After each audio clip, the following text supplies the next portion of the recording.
हरियापुर राज्य चारों ओर जंगलों और सुंदरता से घिरा हुआ था। यहाँ राजा चंद्रसेन का शासन था, जो एक न्यायप्रिय और बुद्धिमान शासक माने जाते थे। परंतु एक अभाव उन्हें भीतर ही भीतर खोखला कर रहा था। चंद्रसेन गहरी सोच में उदास बैठा था। तभी यशोधरा वहाँ आ पहुँची।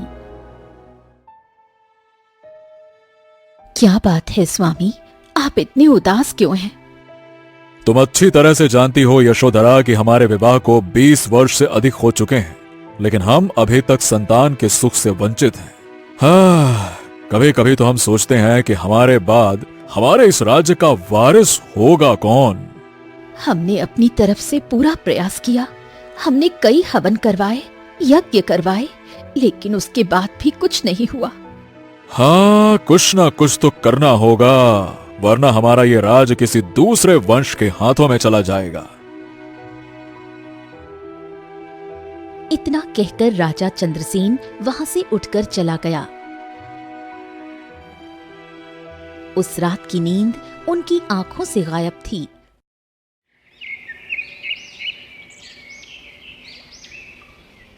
अगले दिन राजा चंद्रसेन इस विषय पर राजगुरु से चर्चा करने लगा। गुरुदेव, क्या कोई ऐसा मार्ग है जिससे हमें संतान सुख की प्राप्ति हो सके? महाराज, हमारे हरिपुर गांव में वर्षों से दंत कथाएं चली आ रही हैं कि अगर कोई भी राजा अपनी रानी के साथ जंगल में जाकर जंगल की पूजा करे तो उसकी कोख हरी भरी हो सकती है। प्रयास करने में क्या जाता है, हो सकता है कि महारानी की कोख हरी भरी हो जाए। राजगुरु की बात राजा के दिल को छू गई। उन्हें एक नई उम्मीद की झलक दिखाई दी।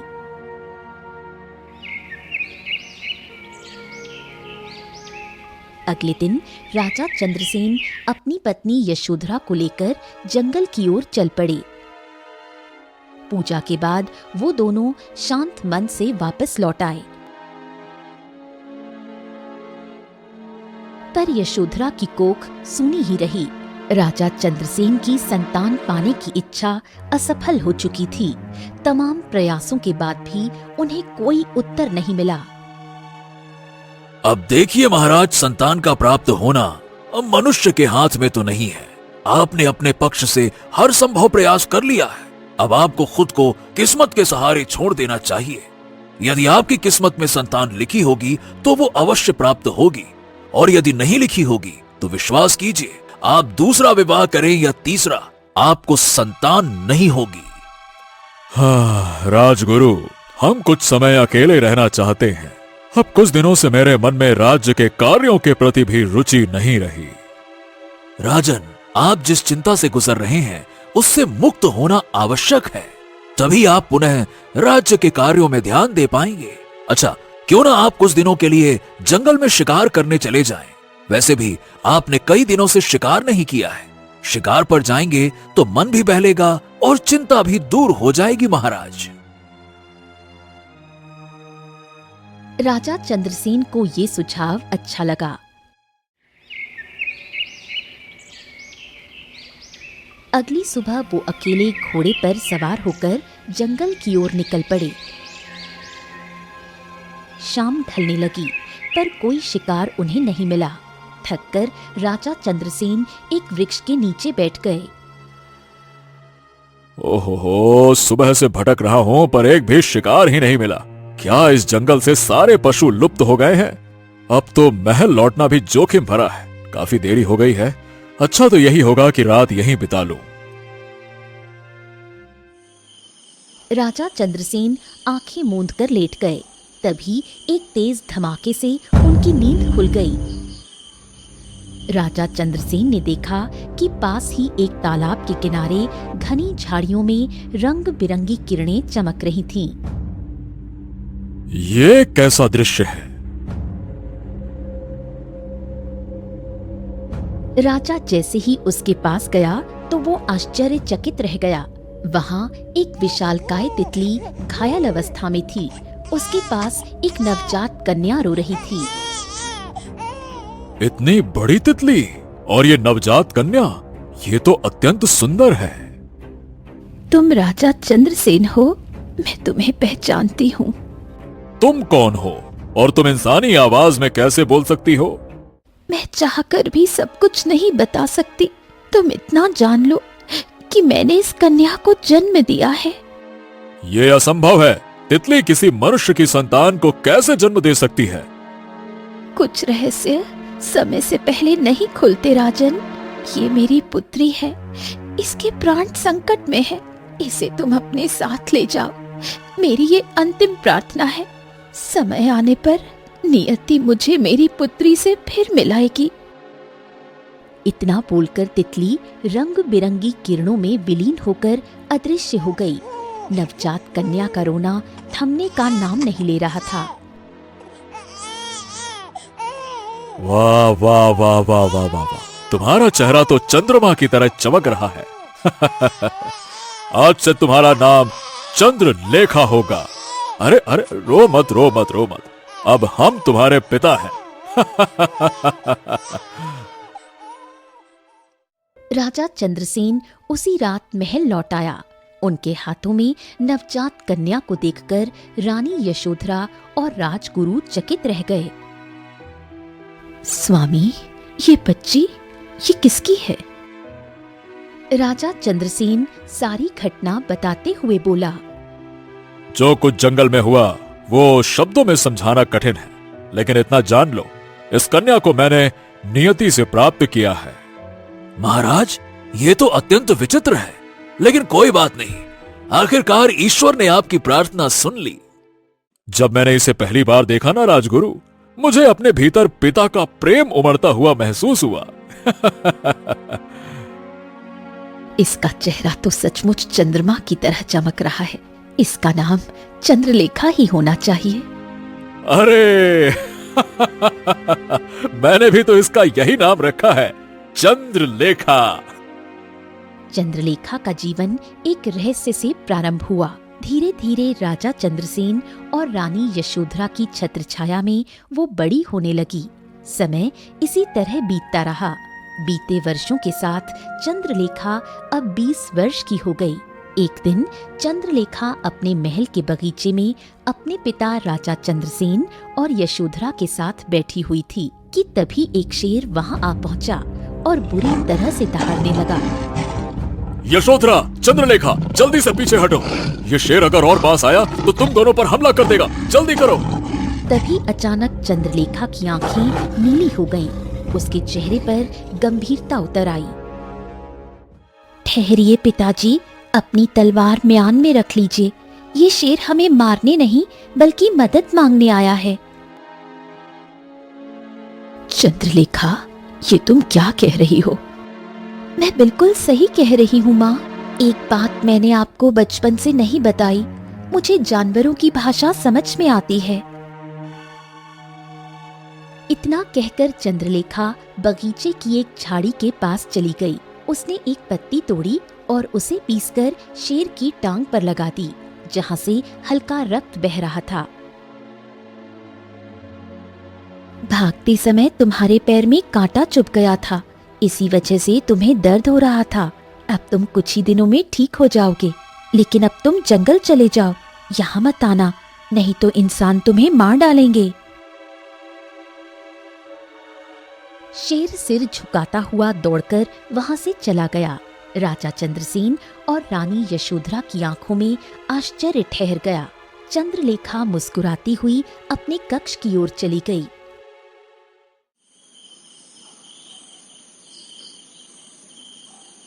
उसी रात चंद्रसेन अपनी पत्नी यशोधरा से बोला। यशोधरा, इसका मतलब है कि चंद्रलेखा के भीतर कुछ अद्भुत शक्तियां हैं। हाँ, जिस प्रकार से उसने आज शेर की मदद की और कहा कि उसे जानवरों की भाषा समझ में आती है, इससे तो स्पष्ट है कि वो सामान्य लड़की नहीं है। मुझे तो डर सता रहा है। किस बात का डर यशोधरा? ये तो अच्छी बात है। अब हमारे राज्य में केवल मनुष्य नहीं बल्कि जानवर भी सुखी रहेंगे। उनकी भाषा चंद्रलेखा समझती है, ये तो अच्छी बात है। लेकिन सोचिए, चंद्रलेखा आम मनुष्यों से बिल्कुल अलग है। एक ना एक दिन उसे अपने अस्तित्व का एहसास जरूर होगा। फिर वो अपने जन्म और अपनी सच्चाई की खोज शुरू करेगी। हाँ, चिंता मत करो यशोधरा, मुझे याद है।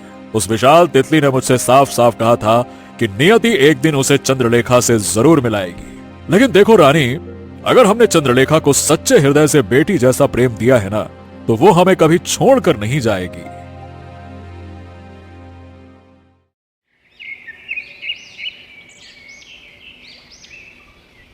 राजा चंद्रसेन दरबार में बैठा था, तभी एक किसान वहां आ पहुंचा। महाराज महाराज महाराज महाराज, मेरी जमीन बंजर हो चुकी है। कृपया करके कुछ धन दे दीजिए ताकि मैं दूसरी जमीन खरीद कर खेती कर सकूं महाराज।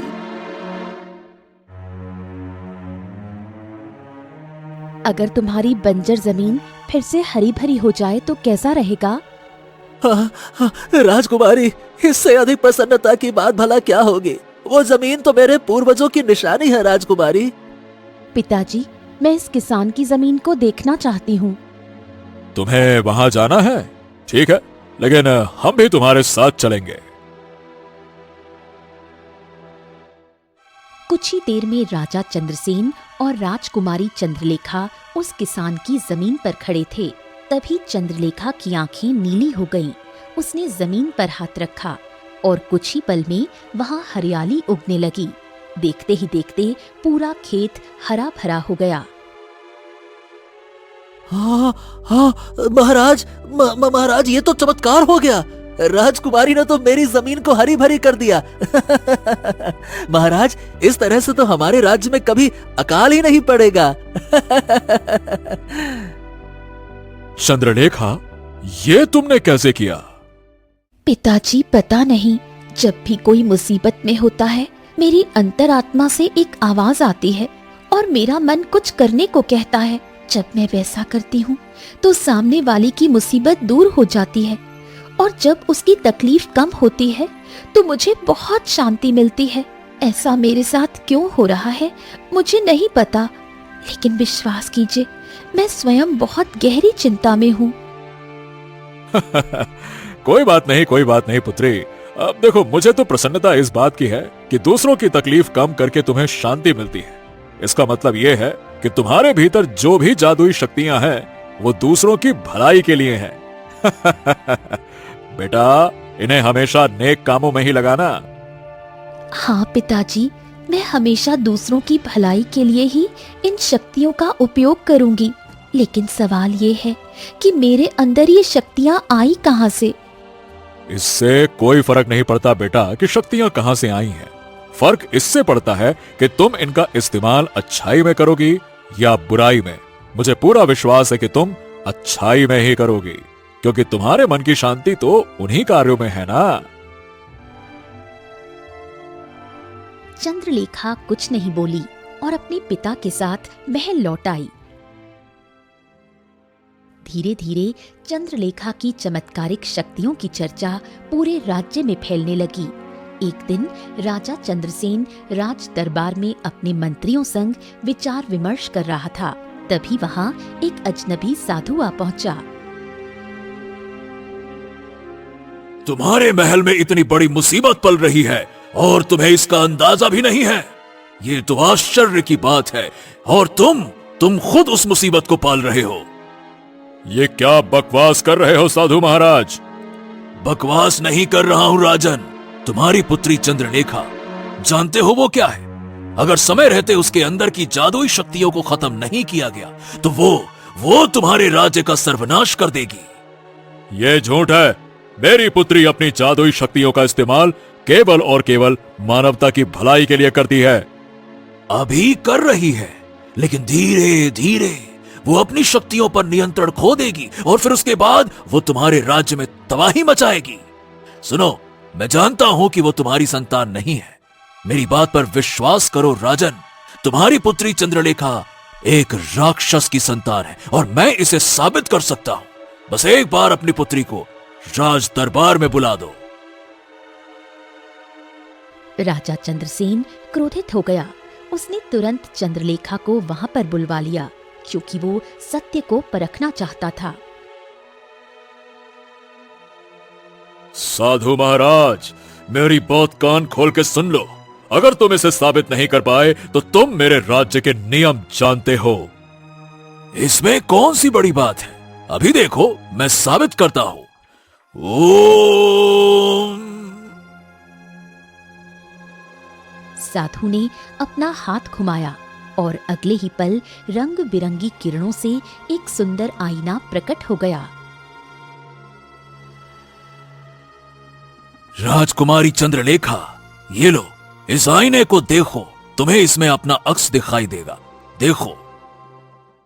राजकुमारी चंद्रलेखा ने जैसे ही आईने को देखा, अगले ही पल वो उसमें समा गई।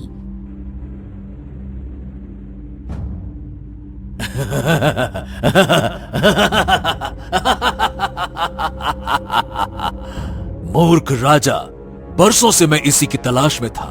जब मुझे पता लगा कि राजा चंद्रसेन की पुत्री में अद्भुत शक्तियां हैं, वो जानवरों से बात कर सकती है और बंजर खेतों को हरा भरा कर सकती है। मैं समझ गया, जिसकी मुझे तलाश थी ये वही है। मैं कोई साधु वाधु नहीं हूं, मैं तांत्रिक हूं, तांत्रिक। तेरी चंद्रलेखा को मैंने अपने जादुई आईने की दुनिया में कैद कर लिया है। मेरे अलावा और कोई इसे बाहर नहीं निकाल सकता।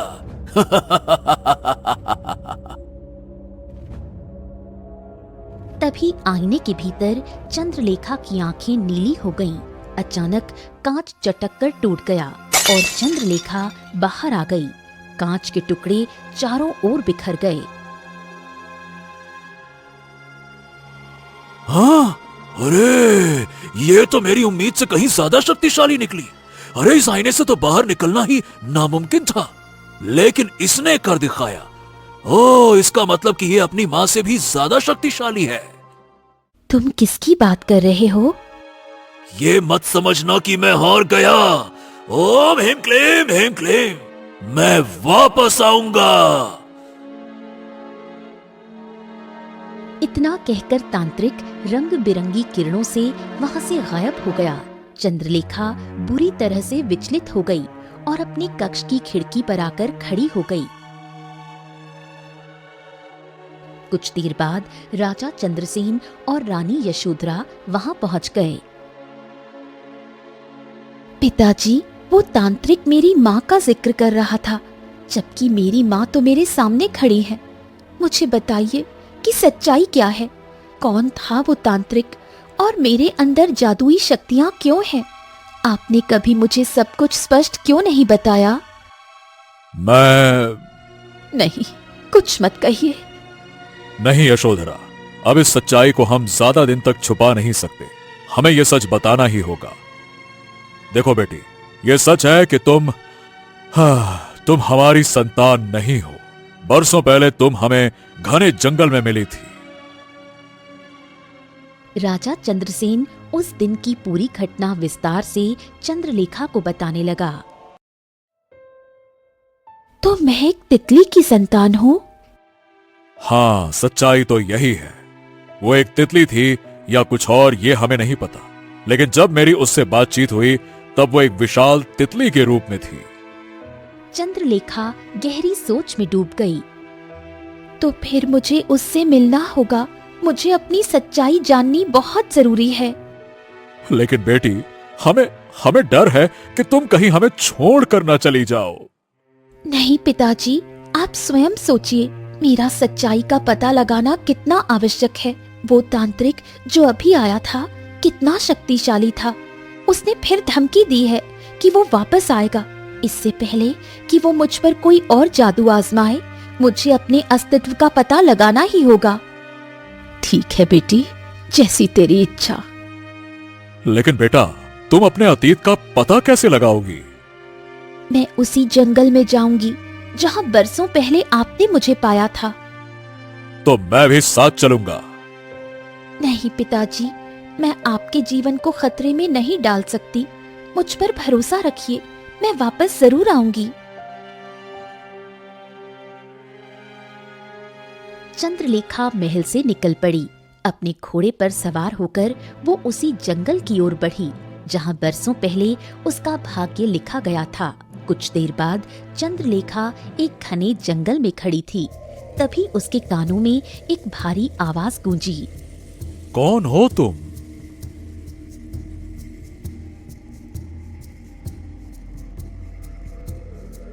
तुम कौन हो? मैं एक साधु हूँ।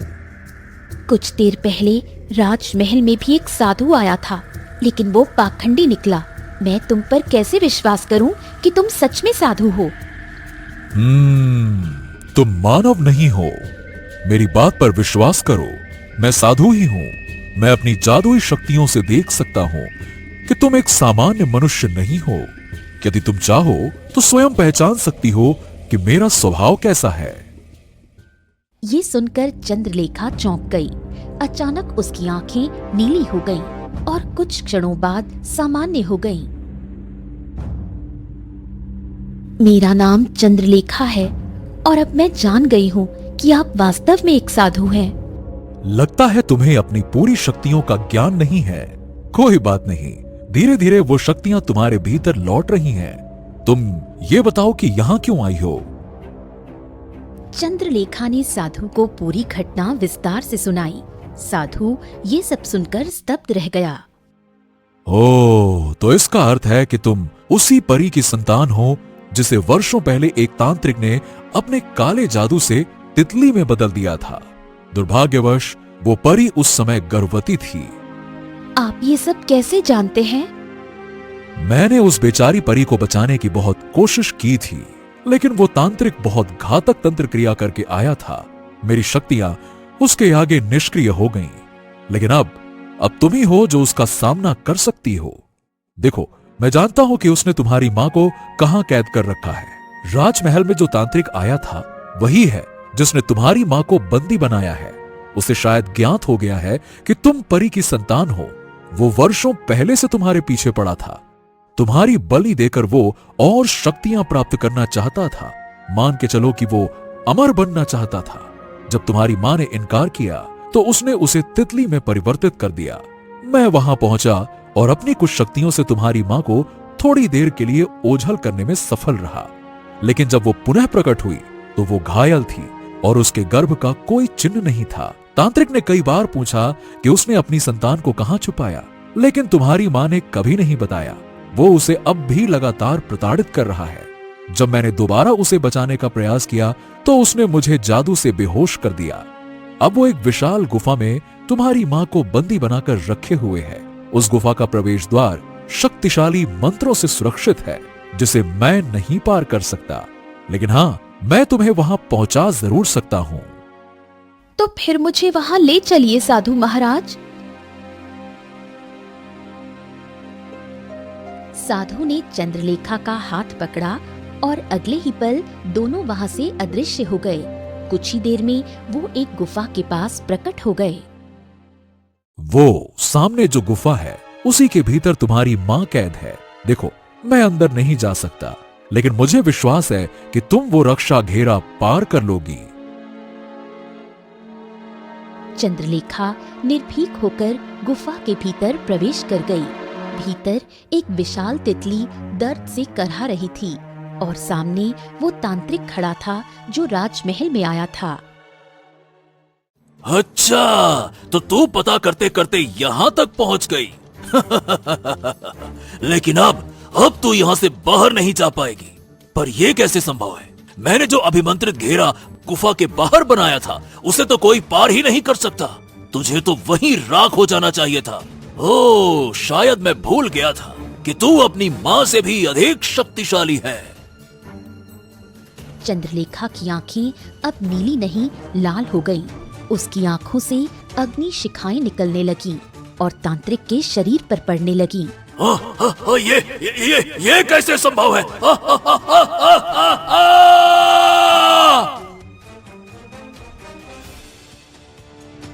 गुफा में रंग बिरंगी किरणें फैल गईं और वो तितली धीरे धीरे एक सुंदर परी में बदल गई। मैं तुम्हें पहचान गई हूँ। तुम मेरी पुत्री हो। बरसों पहले मैं पृथ्वी पर भ्रमण के लिए गई थी। राजा चंद्रसेन का राज्य मुझे अत्यंत प्रिय लगा। मैं गर्भवती थी। और यहीं ठहर गई। इसी बीच उस तांत्रिक की दृष्टि मुझ पर पड़ी। वो मेरी संतान की बलि देकर अमर होना चाहता था। जब मैंने मना किया तो उसने मेरी शक्तियां छीन ली, मुझे तितली में बदल दिया और यहाँ कैद कर लिया।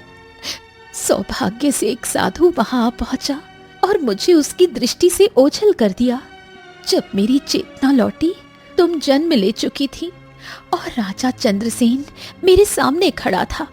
मैंने तुम्हारी रक्षा के लिए तुम्हें उन्हें सौंप दिया। मैं सच्चाई बताना चाहती थी, पर डरती थी कि कहीं वो विश्वास न करे। मैंने उन्हें कुछ नहीं बताया और अचानक गायब हो गई। जब मेरी आंख खुली, मैं दोबारा उसी स्थान पर थी, तांत्रिक के सामने। और तभी से मुझे विश्वास था कि तुम एक दिन आकर मुझे मुक्त करोगी। चंद्रलेखा मुस्कुराने लगी। परी ने उसका हाथ थामा और दोनों राजा चंद्रसेन के दरबार में प्रकट हो गए। राजन, ये वही कन्या है जिसे मैंने वर्षों पूर्व आपको सौंपा था। ये मेरी संतान है। यशोधरा की आंखों में आंसू भर आए। हमने इसे अपनी पुत्री समझकर पाला, लेकिन अब ये हमसे दूर हो जाएगी। माँ, जो सत्य है वो ये है कि मैं आपकी पुत्री नहीं हूँ, लेकिन जो प्यार आपने दिया है वही मेरे जीवन की सबसे बड़ी सच्चाई है। मैं आपको अपना माता पिता मानती हूँ और मैं पृथ्वी पर ही रहना चाहती हूँ। जैसी तुम्हारी इच्छा। मैं तुमसे बिछड़ने के लिए जिद नहीं करूंगी, पर मैं तुमसे मिलने आती रहूंगी। और तुम भी परीलोक जरूर आना मेरी बेटी, क्योंकि तुम परीलोक की भी राजकुमारी हो। चंद्रलेखा मुस्कुराने लगी। उसने अपनी आंखों में चमक लिए अपनी माँ को विदा किया। परी रंग बिरंगी किरणों में बदलकर अदृश्य हो गई। बुराई हार चुकी थी, सच्चाई और प्रेम की विजय हुई। पुत्री ने अपनी माँ को पाया और माता पिता ने अपनी संतान का सम्मान पाया। अब चंद्रलेखा सिर्फ एक नाम नहीं थी, वो परीलोक की रानी थी और पृथ्वी की रक्षक भी।